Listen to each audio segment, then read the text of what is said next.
Hello and welcome to The Fate of Lactate. I'm your presenter, Emily Apria. There are two major pathways through which lactate travels in our body. The first is called the Cori cycle. In the first step of the Cori cycle, glucose is metabolized within the muscle to pyruvate.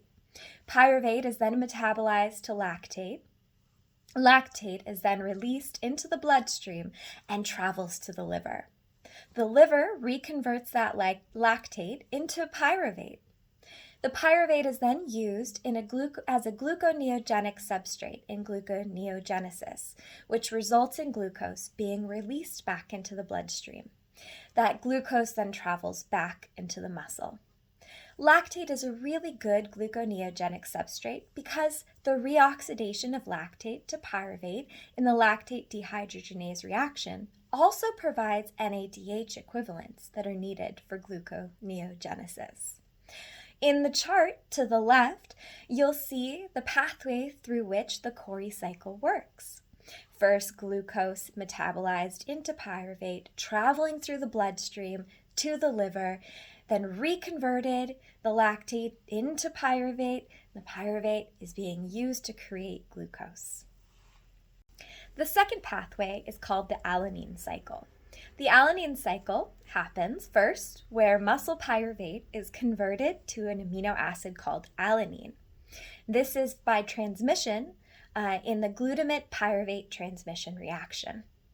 A very large portion of the amino acid that's put out by the muscle is alanine, much more than its composition in the muscle protein, because the carbon skeleton derives from glycolytically generated pyruvate.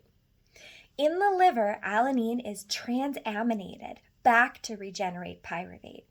The excess amino groups are then disposed of as urea, since the urea cycle is also present in the liver. The importance of alanine as a neogenic substrate is, in this regard, explains why it is such a potent allosteric inhibitor of liver pyruvate kinase. In the chart to the right, you'll see the alanine cycle, in which pyruvate is converted into alanine. The transamination of alanine allows for urea to be disposed of in the urea cycle. Then it travels through the bloodstream and goes into the muscle and is used as glucose. How does exercise intensity and training adaptations affect both of these pathways? Well, unfortunately, lactate is typically seen as not only a waste product, but as the cause of fatigue. Lactate, luckily, in the last 2 decades, has been shown to not be a cause of muscle fatigue. And in fact, adaptations in exercise can be mediated by lactate, as seen in the chart to the right. The lactate threshold, you'll see in the solid line, our untrained individual has a lower lactate threshold. In the trained individual, that lactate threshold can increase, and we can take on a better clearance of lactate from the muscle. This is a specific adaptation to exercise and is improved through proper training. Lactate production is actually beneficial for an athlete because it acts as a buffer to prevent intermuscular acidosis. In the lactate shuttle theory, we classify muscle fibers in 2 main groups, 1 glycolytic and 2 oxidative. The lactate transport provides an effective way of regulating the accumulation of hydrogen ions in the glycolytic muscle fibers.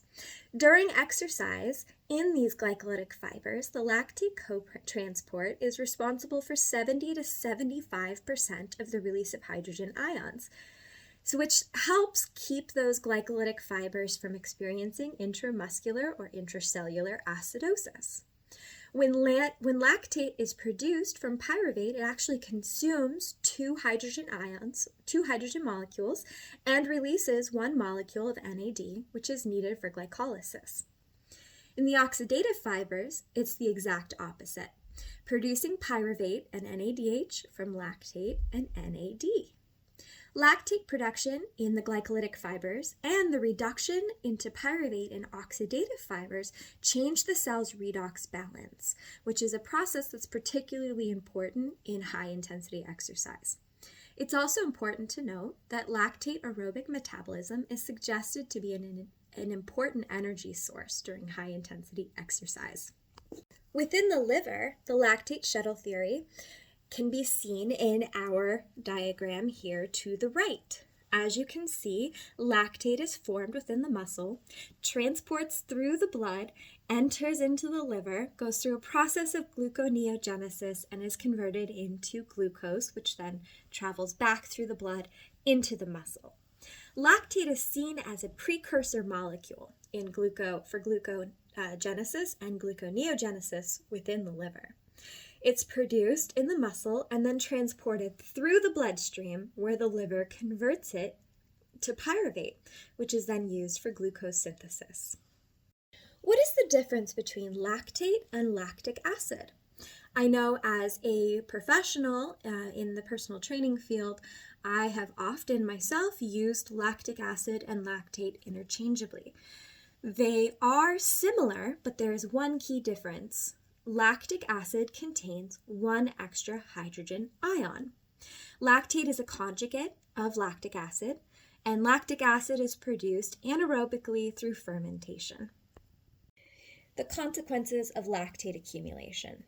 As we know, in an untrained individual, lactate accumulation, that lactic threshold, is much lower. It takes longer for the muscle to clear out lactate and for the liver to create, through gluconeogenesis, glucose from this lactate. It was once thought to cause muscle fatigue, and now we know better. Since the discovery of the monocarboxylate transporter, we have seen that lactate is actually an efficient and important energy source during high-intensity exercise. That blood lactate concentration increases have been shown to increase the brain blood flow, especially in the somatosensory cortex. With increasing load intensity, lactate may become increasingly important. Of course, too much lactate can lead to acidosis, but it is not the cause. It is just a way of us deciding that that is what is being encountered. When we take serum lactate levels, it's a great way for us to decide whether or not acidosis is present, because lactate, as we learned, is a way for the body to modulate that the acidosis within the muscle. It's a signaling system. So it's a signaling system for ventilation, for increased ventilation, to help deal with the excess of carbon dioxide. It is also, as we learned, an important fuel source in high-intensity exercise. What are some factors at play on a cellular level that might affect exercise cessation? One of those big factors is age of the skeletal muscle as well as the mitochondria within them. In the chart, you can see at a young age, when you're physically active, the skeletal muscle is normal in mass and also normal in function. The mitochondria within those skeletal muscles are higher in number and have adequate function and activity. As we age, especially in sedentary individuals, the muscle mass starts to decrease by the form of sarcopenia. Sarcopenia is a loss of muscle mass that typically begins in the legs. The mitochondria within those muscular systems also start to age, which causes them to have lower numbers, abnormal activity, as well as morphological changes, mitochondrial DNA mutations, impaired autophagy, which is programmed cellular death, impaired biogenesis, a lot of senescence of the cells, as well as increased apoptosis. Something like intramuscular levels that are high in ADP, inorganic phosphate, magnesium, hydrogen ions, or reactive oxygen species can also impair muscle function. And elevated levels of ammonia, as well as hyperthermia and other environmental causes, can affect the muscle at a cellular level, which contribute to fatigue via central and peripheral mechanisms. So this is the phase of lactate within our body, how we can use it as an efficient energy source. But as we age, especially if we continue to be sedentary, these bodily functions start to deteriorate. Thank you. Have a great day.